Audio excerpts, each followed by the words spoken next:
Selamat sore Bu Ervi, selamat sore teman-teman semuanya. Di sini kami dari kelompok 2 akan mempresentasikan tentang materi dari pre-manipulation dan post-manipulation. Sebelum lanjut ke materi, izinkan saya memperkenalkan anggota dari kelompok 2. Yang pertama ada Nikade Ayu Budiartini dengan NIM belakang 014. Selanjutnya ada saya sendiri, Nimade Indah Pesawati dengan NIM belakang 038. Selanjutnya ada Niputu Ayu Paramita dengan NIM belakang 005. Selanjutnya ada Edward Peter Kurniawan dengan NIM belakang 017. Dan yang terakhir ada Iputu Yogi Balakrisna dengan NIM belakang 041.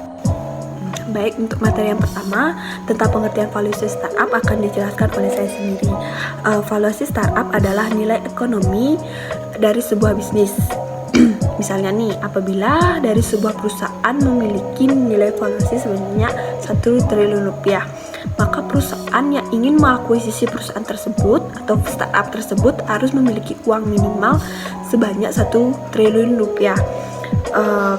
Dari nilai tersebutlah kita bisa tahu atau mengukur seberapa sih potensi bisnis dari perusahaan tersebut. Untuk materi selanjutnya akan dilanjutkan oleh teman saya. Nah, selanjutnya ada pengertian pre-manipulation dengan post-manipulation. Nah, pre-manipulation adalah istilah yang mengacu pada nilai saham perusahaan sebelum menerima investasi lain. Pre-manipulation akan digunakan oleh para investor untuk menentukan berapa banyak investasi yang diminta sebagai imbalan uang tunai mereka kepada pengusaha dan perusahaan tersebut. Pre-manipulation pada tahap ini mungkin juga bertepatan dengan perusahaan menjadi pra-pendapatan. Nah, artinya perusahaan belum menghasilkan penjualan apapun.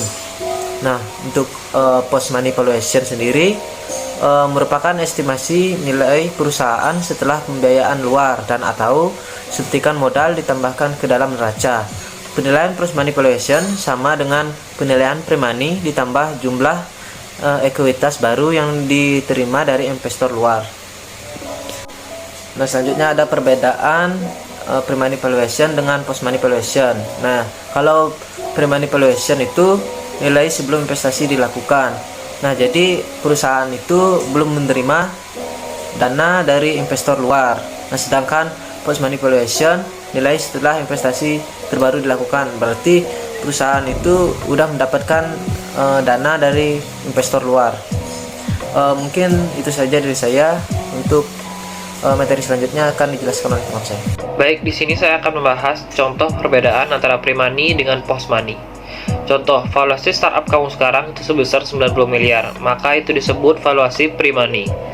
Lalu startup kamu mendapatkan investasi baru dari investor sebesar 10 miliar, maka total nilai dari startup kamu itu 90 miliar ditambah 10 miliar, yaitu 100 miliar. Maka itu disebut valuasi post-money. Untuk saham yang didapat investor itu 10 miliar dibagi 100 miliar, itu sebesar 10%.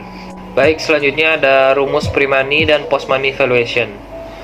Untuk valuasi post-money dapat dihitung dengan menjumlahkan valuasi pre-money ditambah nominal investasi baru. Atau valuasi post-money juga dapat dihitung dengan menjumlahkan nominal investasi baru dikali dalam kurung jumlah lembar saham sebelum investasi ditambah jumlah saham baru dibagi jumlah lembar saham baru. Selanjutnya akan dilanjutkan oleh teman saya. Di sini saya akan melanjutkan materi tentang menentukan nilai pre-money. Nah, ada beberapa metrik yang digunakan investor saat mengusulkan penilaian pra-uang. Saat keuangan tidak tersedia, diantaranya ada bisnis yang sebanding. Ini didasarkan pada perbandingan perusahaan dengan perusahaan lain yang lebih mapan di pasar. Mereka akan mengukur pendapatan dan nilai pasar di perusahaan yang lebih matang sebagai ukuran potensi startup. Nah, selanjutnya ada pendiri dan tim. Ketika datang untuk memilih pemenang, di tahap awal, Paul Graham menempatkan banyak saham di pendiri yang baik. Dia mendefinisikan pendiri yang baik sebagai orang yang membuat sesuatu terjadi seperti yang mereka inginkan, memiliki rasa hormat yang sehat terhadap kenyataan, dan tanpa henti memiliki banyak akal. Pendiri yang memiliki rekam jejak sukses dalam meluncurkan perusahaan baru dan telah mengumpulkan tim orang-orang pintar di sekitar mereka menarik bagi VC. Nah, untuk metrik selanjutnya ada bunga kesepakatan. Jika banyak investor menginginkan kesepakatan, para pendiri memiliki pengaruh dan dapat meningkatkan penilaian perusahaan, yang memungkinkan mereka untuk mempertahankan lebih banyak kepemilikannya. Tetapi, jika kesepakatan kurang berlangganan, yaitu permintaan rendah, investor memiliki kekuatan untuk mendikte penilaian perusahaan. Nah, materi selanjutnya ada mengenai garis besar dari post money. Penilaian pasca uang atau post money mendorong perusahaan ke tempat skalabilitas setelah investasi dilakukan. Penilaian pra uang ini mewakili aset berwujud, aset tidak berwujud, dan ekuitas keringat yang terdiri dari bootstrap, konsep, risiko pribadi, dan lain-lain yang telah dimasukkan ke dalam bisnis. Baik penilaian sebelum dan sesudah uang adalah kunci dalam diskusi pendanaan dengan calon investor. Jadi, pastikan perusahaan sudah terbiasa dengan keduanya dan siap untuk meninjau persyaratan investasi. Nah, sekian pemaparan materi dari saya.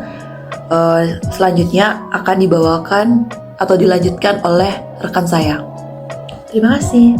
Selanjutnya ada mana yang lebih penting untuk bisnis. Startup tahap lanjutan mungkin lebih tertarik pada penilaian pasca uang karena melihat ke arah go public dan menjual saham perusahaan di luar pemodalan Ventura. Selanjutnya, semakin lanjut tahapannya, semakin penting untuk memastikan investor seperti malaikat atau VC melihat setidaknya 5 kali pengembalian investasi atau ROI atau tingkat pengembalian 25% dalam waktu beberapa tahun. Bisnis tahap awal mungkin lebih penting dalam penilaian pasca pra uang dan peluang yang melekat dalam bisnis mereka. Bisnis tahap awal sering mendatangkan lebih kecil investasi benih dari berbagai pihak termasuk teman dan keluarga. Setiap investasi kecil yang dilakukan berkontribusi pada penilaian pra uang yang dapat membuat bisnis lebih menarik bagi investor seperti VC dan malaikat. Penilaian pra uang dapat menjadi nilai jual bagi investor, mengomunikasikan peluang yang telah diciptakan bisnis.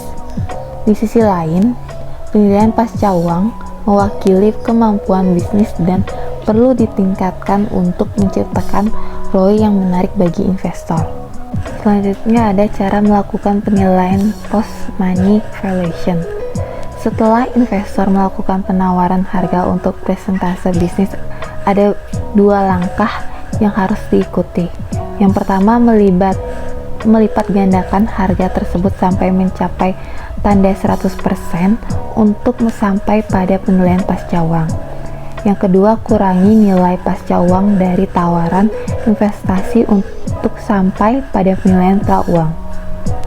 Mungkin sekian pemaparan materi dari kelompok kami. Terima kasih.